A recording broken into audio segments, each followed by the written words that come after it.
नमस्कार दोस्तों, स्वागत है आपका स्टडी परिवार में। टॉपिक है प्रस्तावित डिजिटल रुपया। डिजिटल रुपया आजकल चर्चाओं में है। देखिए, जब डिजिटल रुपए की बात होगी तो बात किन किन चीजों पर आपको ध्यान देना होगा। ध्यान देना होगा लीगल टेंडर पर, क्रिप्टो करेंसी से भिन्नता पर, यानी कि डिजिटल रुपया क्या है, जो इंडिया चला रही है वो क्या है, और क्रिप्टो करेंसी क्या है, और दोनों में अंतर क्या है, ये आपको जानना होगा। वैश्विक परिदृश्य, यानी कि आज से पहले क्या किसी ने अपना डिजिटल रुपया निकाला है तो कौन कौन सी कंट्रियां हैं और कौन कंट्रियां सोच रही हैं और कब निकाला है, ये आपको जानना होगा। क्योंकि ये डाटा है, ये प्रीलिम्स फैक्ट है जो पूछे जा सकते हैं। ये आपके लिए इंपॉर्टेंट हो जाता है। CBDC यानी कि सेंट्रल बैंक डिजिटल करेंसी के लिए RBI की योजना क्या है, किस तरह के मापदंड तैयार करेगी, क्या उसका ढांचा होगा, और जारी करने के लिए क्या मॉडल होंगे, प्रत्यक्ष मॉडल, अप्रत्यक्ष मॉडल, जो दो मॉडल हैं वे किस तरह के हैं वो आपको जानना जरूरी होता है। यानी देखिए, डिजिटल रुपया जारी हो रहा है तो उसके बेनिफिट क्या मिलेंगे ये भी आपके लिए जानना जरूरी है। ये किन चीजों के लिए जानना जरूरी है, मेंस के पर्सपेक्टिव से। देखिए, डिजिटल रुपये से संबंधित कोई भी मेंस का क्वेश्चन आता है, प्रीलिम्स के हिसाब से आपका कंसेप्ट क्लियर होना चाहिए और आपके पास फैक्चुअल जानकारी डिजिटल रुपये से संबंधित होनी चाहिए। उसके बाद आती है बात की रुपए के फायदे क्या है, यानी कि जारी किया जा रहा है तो उसके क्या बेनिफिट मिल सकते हैं, यह आपको पता होना चाहिए। भारत में इसकी स्थिति क्या है, इससे संबंधित यानी कि चिंताएं क्या क्या हैं, यानी कि संबंधित मुद्दे क्या क्या हैं। और उसके बाद हमें यह भी, क्योंकि आप एक एस्पिरेंट है, यूपीएससी की तैयारी कर रहे हैं, IAS की तैयारी कर रहे हैं, तो आपके पास यह भी होना चाहिए कि हाँ, संबंधित मुद्दे का मतलब है कि क्या प्रॉब्लम्स हैं हमारे सामने, क्या प्रॉब्लम आएंगी, क्या चुनौतियां हमारे सामने आएंगी, और उसका हमें समाधान भी देना होगा। फिर हम आपको उसका समाधान भी बताएंगे। देखिए, जब आप इतने तरीके से चीजों को जान लेते हैं, डिजिटल रुपया आपने नॉर्मल पढ़ा होगा कि हाँ डिजिटल रुपया है, वो जारी किया जा रहा है, RBI उसको जारी कर रहा है, ये नॉर्मल सी चीज आपने पढ़ ली। मगर इतने से जब आप पढ़ते हैं, उसके फायदे आप जानते हैं, उसका मॉडल आप जानते हैं, उसका ढांचा क्या है, वो योजना क्या है, वैश्विक दृश्य क्या है, क्रिप्टो करेंसी की भिन्नता क्या है, लीगल टेंडर के बारे में आप जानते हैं, उसकी चिंताएं, उसके समाधान क्या होंगे, ये आपने जान लिया तो आपकी पूरी तैयारी हो जाती है। प्रीलिम्स के लिहाज से क्वेश्चन पूछा जाए या मेंस के लिहाज से क्वेश्चन पूछा जाए, आप उसका आंसर दे पाते हैं। प्रस्तावित डिजिटल रुपया यानी कि डिजिटल रुपये की हम बात करने वाले हैं। क्यों चर्चाओं में है? क्योंकि भारतीय रिजर्व बैंक जल्द ही विशिष्ट उपयोग के लिए ई रुपया या सेंट्रल बैंक डिजिटल करेंसी, जो डिजिटल करेंसी है वो डिजिटल रुपये का व्यापक रूप से शुरू करेगा। किस आधार पर? खुदरा और थोक रूप में विभिन्न लेन देन के लिए ई रुपये का उपयोग दो व्यापक श्रेणियों में संकेत दिया है। देखिए, एक चीज समझ में नहीं आओगे, सर खुदरा थोक की कैसे बात कर रहे हैं आप, ये सर डिजिटल करेंसी में कहां से बात आ गई, इस तरीके की अलग अलग होगा, भिन्न होंगे, क्या कुछ अंतर होगा? बिल्कुल, सब चीजें आप जानेंगे कि क्या अंतर है यहाँ पर। पहले आप जानें डिजिटल रुपया। देखिए, बेसिक आपके पास पैसे होते हैं, यानी कि कॉइन्स आपके पास होते हैं, जिनको 1 रुपया, 2 रुपया, 5 रुपए के आसपास आपके पास कॉइन होंगे, 10 रुपए का आपके पास कॉइन होगा, और आपके पास नोट में रुपए, 10 रुपए का नोट, 20 रुपए के नोट, इस तरह की आपके पास करेंसी होगी। उसी तरह से उनका डिजिटल रुपया कोई स्वरूप तो नहीं होगा, कुछ आकार तो नहीं होगा, मगर जैसे आप क्रय कर सकते हैं, यानी कि क्रय करने की शक्ति होती है, यानी खरीदने की शक्ति होती है, आपके पास जो करेंसी मौजूद है, मुद्रा जो आपके पास है, जिस तरह की पावर आपके पास जो अभी मुद्रा है उसकी होती है, ऐसी ही शक्ति होगी डिजिटल रुपए की। ये मान लीजिए बस कि एक डिजिटल रूपांतरण किया जा रहा है, यानी कि आपकी जो करेंसी है उस मुद्रा का डिजिटल रूपांतरण है, डिजिटल रुपया। और कुछ नहीं, आपको बेसिक समझने की जरूरत है कि जो रुपया है, डिजिटल रुपया है, जो आपके पास मुद्रा है उसका डिजिटल रूपांतरण है। जैसे कि आपके पास जिस प्रकार में भी करेंसी है, 1 रुपया, 2, उनका कुछ स्वरूप है, उनके कुछ आकार है, आप उसको अपने पॉकेट में रख सकते हैं, अपने पास रख सकते हैं, मगर इसका ऐसा नहीं है। इसको आपको एक परिस्थिति में रखना होगा, वहां पर आपके पास होगा, इसको आप कर भी सकते हैं, यानी कि डिजिटल रुपया आपके पास है तो उसका आप नवीनीकरण करा सकते हैं, यानी कि उसको नोट में आप बदलवा सकते हैं। ऑथराइज जब आपके अपने मापदंड जो पूरे करते हैं RBI से होके, तो में चेंज आप करा सकते हैं। और डिजिटल रुपया सिंपल भाषा में समझिए कि डिजिटल रुपया क्या है। डिजिटल रुपया है कि जो आपकी मुद्रा है उसका डिजिटल रूपांतरण, यानी कि डिजिटल रूप में आपको करेंसी प्रोवाइड कराई जा रही है। अब ऐसी क्या बात होगी कि आपको डिजिटल रूप में ये चीज प्रोवाइड कराई जा रही है, क्या इसकी चीजें हैं, क्यों इसकी आवश्यकता पड़ी, क्यों इसके बेनिफिट हैं, और ये आपने कहां से आपको नॉलेज में? देखिए, इंडियन एक्सप्रेस का ये आर्टिकल है, इसके ही पॉइंट हमने लिए आर्टिकल में और कुछ अपने इनपुट डाल के आप लोगों के लिए चीजें आसान बना के आए हैं। अब जैसे कि मैं आपको बता रहा था, आपने समझा और सुना कि खुदरा और थोक के रूप में भिन्न लेन देन के रूप में रुपए का उपयोग दो व्यापक श्रेणियों का संकेत दिया है आरबीआई ने। अब ये क्या है, देखिए डिजिटल रूप का जब स्टार्ट की जाएगी, जब ये योजना स्टार्ट होगी, जब आपके पास ये करेंसी होगी, तो खुदरा का मतलब होता है जैसे कि आप जो व्यक्तिगत रूप से, जो निजी रूप से आप कुछ चीज खरीदते हैं, लैपटॉप आप खरीदते हैं, मोबाइल आप खरीदते हैं, बेसिक रूप आपको एक लैपटॉप की एक मोबाइल की जरूरत है तो आप वो चीज खरीदेंगे, आपको पानी की बोतल की जरूरत है, बुक की जरूरत है, यानी कि अपनी आवश्यकता अनुसार कोई चीजें जो नॉर्मल रूप में इंसान खरीदता है, खुदरा रूप में चीजें खरीदी जाती हैं। तो ये क्या होगा, ये उन सभी के लिए होगा, डिजिटल रुपया जो है वो सभी के लिए होगा, मगर जो थोक के रूप में होगा वो कुछ चुनिंदा लोगों के पास होगा, यानी कि एक प्रकार से मान लेते हैं आधार खाते के रूप में समझ सकते हैं इस चीज को कि उनका खाते होंगे, और वो क्या है, वो किस सीमित लोगों के पास होगा, सीमित कंपनियों के पास होगा। ठीक है, ये अंतर है। ठीक, अलग अलग मापदंड होंगे, खुदरा का अलग मापदंड होगा, थोक के रूप में अभी ये क्लियर नहीं हुआ है कि वो किस तरह होगा, मगर खुदरा का अलग होगा और थोक का अलग होगा। ये रुपए आप समझ चुके होंगे, बेसिक सी चीज है, आप आसानी से समझ ही चुके होंगे। आइए आगे बढ़ते हैं और आगे जानते हैं लीगल टेंडर के बारे में कि लीगल टेंडर्स ये क्या है कि एक बार आधिकारिक रूप से जारी होने के बाद जो है सीबीडीसी यानी कि सेंट्रल बैंक डिजिटल करेंसी को तीन पक्षों में, कौन कौन से, नागरिक, सरकारी निकायों और उद्यम द्वारा भुगतान के माध्यम से लीगल टेंडर माना जाएगा। एक बार जारी हो गया तो कोई भी, चाहे वो आप नागरिक हैं या सरकारी निकाय है या फिर उद्यम है यानी कि उद्योगपति हैं या फिर आपका उद्योग जो है, वहां पर क्या है, सभी के लिए लीगल माना जाएगा। और सरकार द्वारा मान्यता प्राप्त होने के कारण इसे किसी भी वाणिज्य बैंक की मुद्रा या नोटों में स्वतंत्र रूप से परिवर्तित किया जा सकता है। जैसे कि मैं आपको बता रहा था कि डिजिटल करेंसी यदि आपके पास है तो उसको आप स्वतंत्र रूप से परिवर्तित करा सकते हैं अपनी किसकी, वाणिज्य बैंक की मुद्रा में। आपके जो नोट हैं जैसे 10, 20, 50, 500, 2000 का नोट आपके पास है, उसमें आप परिवर्तित करा सकते हैं। अब देखिए, ध्यान से देखिएगा, बेसिक लाइन है, आरबीआई ई रुपए पर ब्याज के पक्ष में नहीं है। क्यों? क्योंकि लोग बैंकों से पैसे निकालकर इसे डिजिटल रूप में बदल सकते हैं, जिससे क्या होगा कि जिससे बैंक विफल हो सकते हैं। देखिए, बेसिक सी लाइन है, बहुत ही सिंपल लाइन है, मगर क्या होगा जब एग्जाम के अंदर इन्हीं कुछ पॉइंटों का इस्तेमाल करके तथ्य विस्तार के, यानी कि जो आपके सामने एक विकल्प है, 2 है, 3 ये तथ्य दिए जाते हैं, तो उन्हीं में से किसी एक में इसको भी डाल दिया जाएगा कि हाँ बताइए, जब ये स्टार्ट हो जाएगा कि बताइए ऐसा कुछ है, कि वहां पे बोल दिया जाएगा कि आरबीआई जो है ई रुपए पर ब्याज के पक्ष में है, या फिर किसी अन्य रूप में इसको दिया जाता है कि हाँ आरबीआई जो है या फिर ई रुपए पर यानी डिजिटल करेंसी पर आपको ब्याज मिलेगा। देखिए, जैसे कि आपको मुद्रा पर आप जो जमा होता है, जो आपके पैसा जमा होता है उस पर आपको ब्याज प्राप्त होता है, ऐसे ही आपको ई रुपए यानी कि डिजिटल करेंसी पर ब्याज प्राप्त होगा। तो वहां पर मान लीजिए लाइन लिखी गई है और इनके 2 या 3 अन्य लाइन लिखी हुई हैं, तो आप क्या करेंगे, आपको अच्छे से नॉलेज नहीं है, आप नहीं पढ़े हैं स्टडी पे, तो वहां पे क्या होगा, आप गलती कर बैठेंगे। एक बेसिक सी लाइन थी, मगर कितनी इंपॉर्टेंट थी ये देखिए। ये चीज समझने की होती है कि बेसिक रूप से आप चीज समझिए, अब आप नहीं भूलेंगे कि इस पे ब्याज पक्ष में सरकार नहीं है, इसका मतलब यहां पर ब्याज आपको नहीं मिलेगा। जैसे कि मैंने आपको बताया था, अब हम चर्चा करेंगे कि क्रिप्टो करेंसी से ये भिन्न क्यों है, यानी कि जो डिजिटल करेंसी है वो कैसे भिन्न है क्रिप्टो करेंसी से। देखिए, जो हमारी डिजिटल करेंसी है, जो हमारे सेंट्रल बैंक डीसी यानी कि सेंट्रल बैंक डिजिटल करेंसी जो हमारी है, वो केंद्रीय बैंक से, यानी कि जो स्वामित्व है, जो नियंत्रण करेगा वो केंद्रीय बैंक करेगा, जबकि क्रिप्टो करेंसी जो है किसी बैंक से संबंधित नहीं होती है, किसी के नियंत्रण में नहीं होती है। जिसको यूज करना है सीधा उसका यूज करता है, वो किसी बैंक से संबंधित नहीं होती है, मगर जो डिजिटल करेंसी होगी वो बैंकिंग से संबंधित होगी।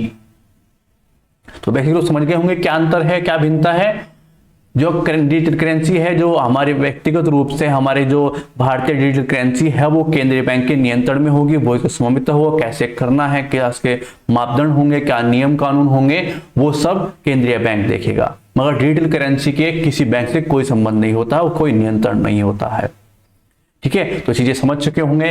अब देखते हैं वैश्विक परिदृश्य, यानी कि जुलाई 2022 तक करीब 105 देश जो हैं डिजिटल करेंसी पर विचार कर रहे हैं और 10 देशों ने इसकी शुरुआत कर दी है।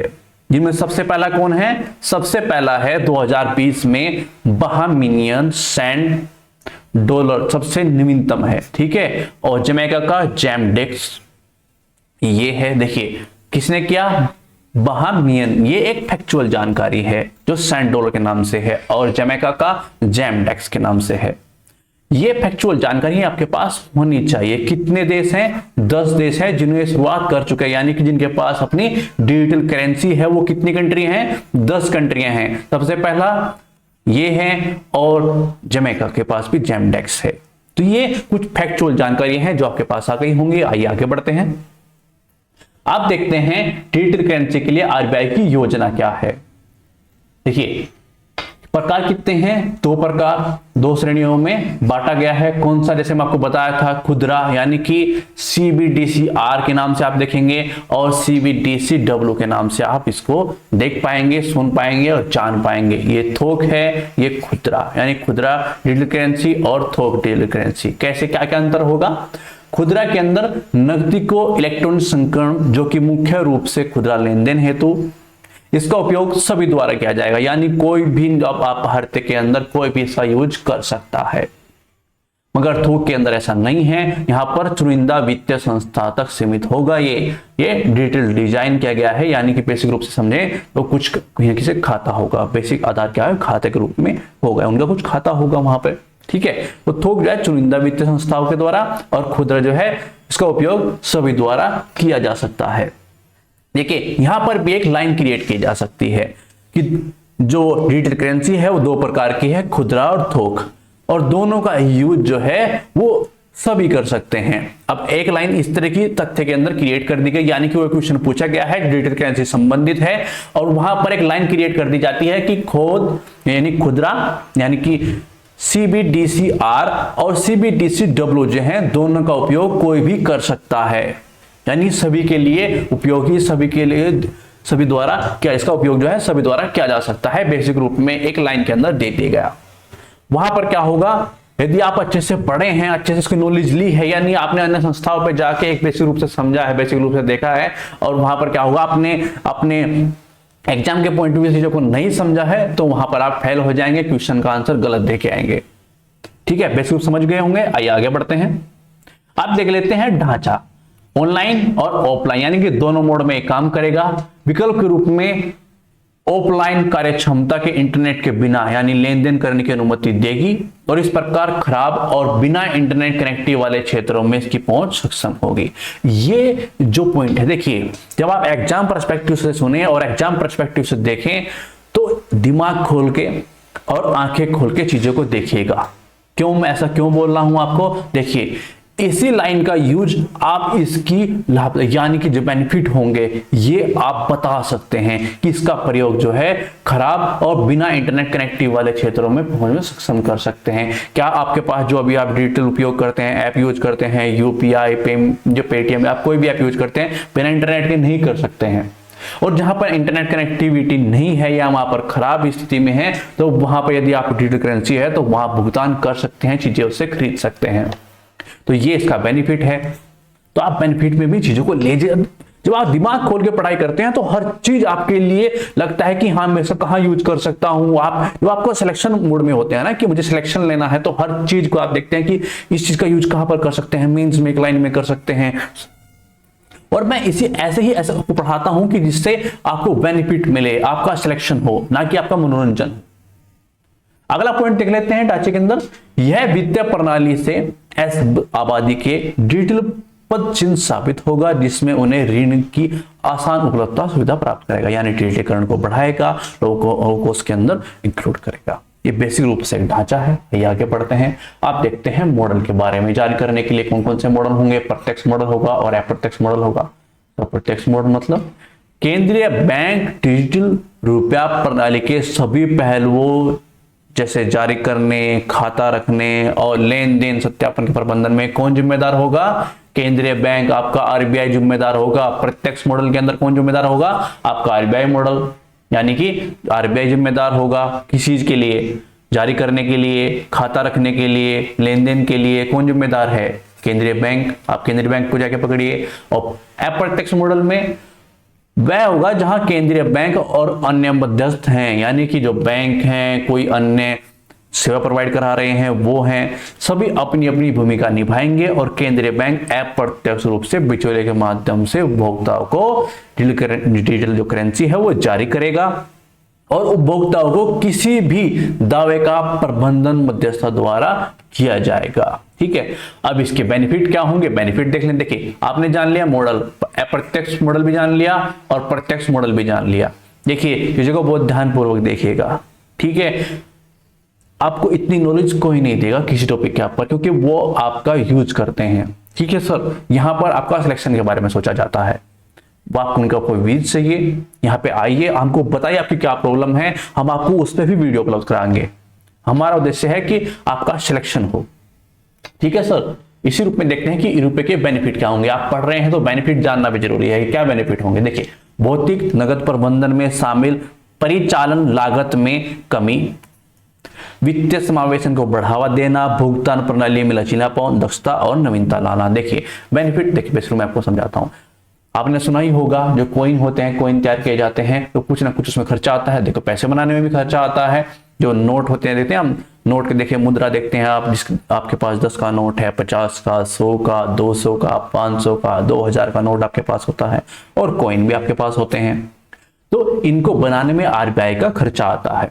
कॉइन में अन्य खर्चा आता है, जैसे 1 रुपए का नोट है, उसमें कितना खर्चा आएगा? 1 पॉइंट समथिंग, यानी कि जितनी उसकी मुद्रा की वैल्यू है उससे भी अधिक जो है उसको बनाने में खर्चा आ जाता है। नोट में कम आता है मगर कुछ ना कुछ तो खर्चा आता ही है। अब ये खर्चा जो है बचेगा सरकार का, यानी कि आरबीआई का जो है, सरकार का जो है, इसमें खर्चा बचेगा। जितनी डिजिटल करेंसी का नागरिक जो है इसका यूज करेंगे, उतने ही नोटों को कम छापना, उतने कॉइन को कम छापना होगा, यानी मुद्रा का चलन जो है वो डिजिटल रूप में हो जाएगा। जिससे बेनिफिट प्राप्त हुआ, उसी पैसे को कहीं और इन्वेस्ट किया जा सकता है, किसी और चीज को बढ़ावा दिया जा सकता है। ये आप फायदा लिख सकते हैं। देखिए बेसिक रूप से बहुत ही सिंपल भाषा में आप समझ गए होंगे, क्योंकि बनाना तो पड़ता है, ये आप भी जानते हैं कि कॉइन को बनाना पड़ता है, पैसे को बनाना पड़ता है, उसमें कुछ ना कुछ तो खर्चा आता ही होगा। वो खर्चा बच सकता है या वो कम हो सकता है, और जनता को ऐसी सुविधा प्रदान करता है जो कोई भी निजी आभासी मुद्राएं समझ जोखिमों के बिना प्रदान कर सकती है। ठीक है सर, आइए आगे बढ़ते हैं। अब देखते हैं बेनिफिट आपने जान लिए, अब प्रॉब्लम्स भी देखिए, यानी कि इसको बढ़ावा मिलेगा, डिजिटल करेंसी को बढ़ावा मिलेगा तो क्या क्या प्रॉब्लम होंगी। पहले एकदम दिमाग में कनेक्ट होना चाहिए, साइबर प्रॉब्लम तो है ही सर, डिजिटल बात है तो साइबर तो एकदम प्रॉब्लम क्यों होगी, क्योंकि इस तरह की प्राकृतिक तंत्र का लगातार चीजें बढ़ रही हैं। कोविड-19 के बाद डिजिटल बढ़ा है और आपने देखा है कि साइबर हमले, साइबर प्रॉब्लम कितनी बड़ी है। तो उसका सोल्यूशन वो देखना हो कि साइबर प्रॉब्लम है सर, प्रॉब्लम है डाटा की, क्योंकि आप उसका यूज करेंगे तो आपका जो डाटा है, आपके अंदर जो आपका विवरण है, उसकी गोपनीयता रखना। वास्तविक समय में डेटा का विशाल मात्रा में उत्पन्न होने की उम्मीद है। जितना उपयोग बढ़ेगा उतना डाटा बढ़ेगा और उसकी गोपनीयता की, मैं यानी कि उसकी गोपनीयता रखना मुद्दा है। उसकी आपकी जो विवरण है वो कहीं लीक ना हो जाए, उसको किसी उसको कोई यूज ना करे, दुरुपयोग ना कोई कर ले। तो ये एक समस्या है। पहली समस्या क्या थी? साइबर प्रॉब्लम, जो डाटा आपका जो विवरण जाएगा उसका यूज करते हुए उसको गोपनीय रखना, यानी कि उसको सुरक्षित रखना।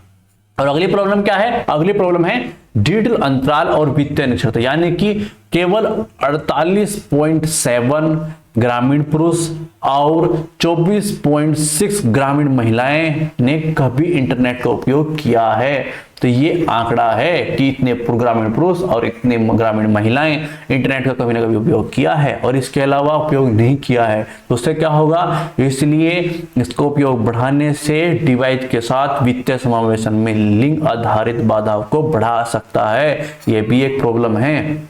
सर प्रॉब्लम तो आपने गिना दी, अब सोल्यूशन भी तो चाहिए, क्योंकि एग्जाम में हम पढ़ने आपके पास इसलिए आए हैं क्योंकि हमें हर चीज का पता चले। आपको आपने प्रॉब्लम्स बताई कि हाँ ये चीज बढ़ेगी, तो प्रॉब्लम्स भी कौन कौन सी बढ़ेंगी? साइबर हमले, यानी कि साइबर प्रॉब्लम्स बढ़ेगी। जो आपका डाटा होगा, विवरण होगा, उसकी गोपनीयता, उसको सुरक्षित रखना, ये एक मुद्दा होगा। मुद्दा होगा क्या? बाधाएं ना बढ़े। ठीक है, अब ये भी एक प्रॉब्लम होगी कि डिजिटल अंतराल ना बढ़े, कि कुछ लोग जानते हैं उसका यूज करना, कुछ नहीं जानते हैं। ठीक है, ये अंतराल ना बढ़े। अब इसका सलूशन क्या है? अब इसका सलूशन देखते हैं। देखिए ये चीज आप सॉल्यूशन के अंदर लिख सकते हैं, यानी कि जो आपको बता देते हैं ना और आपने अच्छे से सुन लिया, आपने अच्छे से समझ लिया, तो कुछ भी कैसा भी क्वेश्चन पूछ ले, प्रीलिम्स का या मेंस का, आप आंसर लेके आएंगे आराम से, आपके पास इतने पॉइंट्स होंगे। अब देखते हैं उन अंतर्निहित तकनीकों पर निर्णय लेने के लिए तकनीकी स्पष्टता सुनिश्चित की जानी चाहिए जिन पर सुरक्षा और स्थिरता के लिए भरोसा किया जा सकता है। एक पॉइंट आपको मिल गया, तकनीकी बात प्रॉब्लम सोल्व हो गई, यानी कि साइबर वाली प्रॉब्लम सोल्व हो गई, उसका सलूशन जो है बता दिया गया है।